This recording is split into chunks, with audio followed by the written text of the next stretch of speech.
Untuk contoh-contoh pemodelan di sini saya punya dua contoh. Nah, untuk yang pertama di sini kita punya model mekanis dari satu DOF. Nah, kita lihat di sini terdapat theta yang menunjukkan searah jarum jam. Artinya bahwa pergerakannya adalah searah jarum jam. Oke. Seperti apa sih jadinya free body diagram dari model mekanis ini? Nah, sebelumnya saya katakan bahwa arah theta atau angular displacement itu arahnya searah jarum jam. Sehingga K dan B atau stiffness dan friction itu harus melawannya. Sehingga arah K dan B berlawanan arah jarum jam. Sedangkan momen inersia seperti halnya di translasi, dia melawan arah dari arah perpindahan. Maka dia harus arahnya berlawanan arah jarum jam. Karena perpindahan angular arahnya berlawanan arah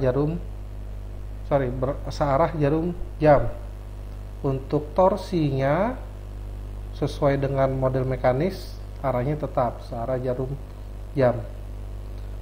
Berdasarkan free body diagram ini bisa kita buatkan persamaan matematisnya menjadi theta A dalam kurung T pengaruh waktu minus J alpha karena arahnya berlawanan arah jarum jam berlawanan dengan arah dari torsi min B omega dan min K theta, di mana keseluruhan ini nilainya sama dengan 0.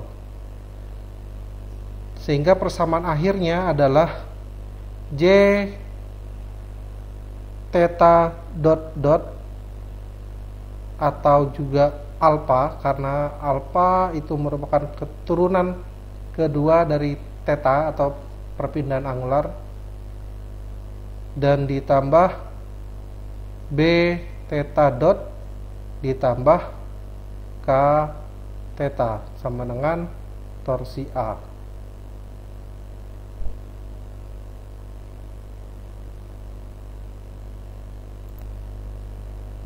Oke, untuk contoh yang kedua, di sini saya punya pemodelan 2 DOF.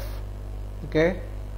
Di sebelah kiri ditunjukkan model mekanisnya.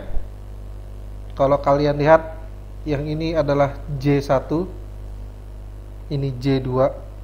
Artinya ada dua persamaan nantinya. Untuk melihat ini, saya biasanya lebih senang melihatnya justru dari J2 bukan dari J1. Nah, misalkan saya melihatnya dari J2. Oke. Kalau kita lihat pada J2 maupun J1, arah theta atau perpindahan angular semuanya arahnya satu arah searah jarum jam. Oke.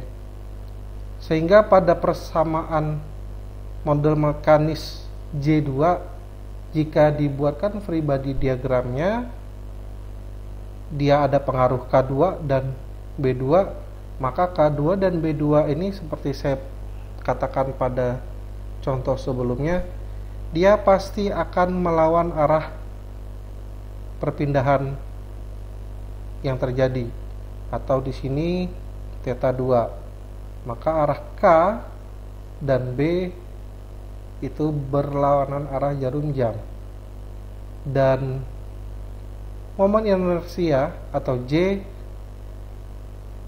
saya katakan melawan juga arah dari perpindahan angular, maka dia juga bergerak berlawanan arah jarum jam. Di mana untuk K di sini ada kedua yang terhubung oleh J2. maka dia dipengaruhi oleh theta 2 dan theta 1. Sedangkan untuk B2 hanya dipengaruhi oleh theta 2, tidak ada kaitan sama sekali dengan theta 1. Nah, kalau kita lihat semuanya berlawanan arah jarum jam kecuali torsi yang pada model mekanis memang sudah menunjukkan searah jarum jam. Nah, untuk J1 DOF yang pertama, dikarenakan K2 pada J2 itu sudah berlawanan arah jarum jam menurut hukum kesetimbangan, maka arah K2 pada J1 itu arahnya melawan arah dari K2 pada J2. Karena K2 di J2 ini berlawanan arah jarum jam, maka K2 nya pada J1 itu bergerak arah panahnya searah jarum jam. Nah, untuk B1 dan K1, karena theta 1 atau perpindahan angular 1 itu arahnya searah jarum jam, maka K1 dan B1 akan melawannya berlawanan arah jarum jam. Dan untuk J1 juga sama, berlawanan arah jarum jam. Nah, dari free body diagram ini, karena kita sudah mengetahui ini terdapat 2 DOF, maka persamaan matematisnya akan ada 2 seperti berikut. Oke. J1 theta 1 dot dot ditambah B1 theta dot 1 dikurang K2 dalam kurung theta 2 kurang theta 1 plus K1 theta 1 sama dengan 0 totalnya, plus dan minus ini menunjukkan arahnya.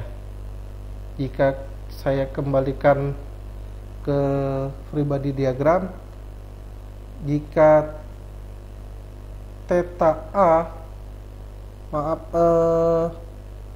tau ya, torsi di sini itu positif, dia searah jarum jam, maka yang berlawanan arah jarum jam dia akan negatif. Nah, seperti ini. Untuk persamaan akhirnya dibuatkan displacement angular atau angular displacement, angular velocity, dan angular akselerasi itu peletakannya di belakang semua. Ini untuk free body diagram DOF 1 dan ini DOF 2.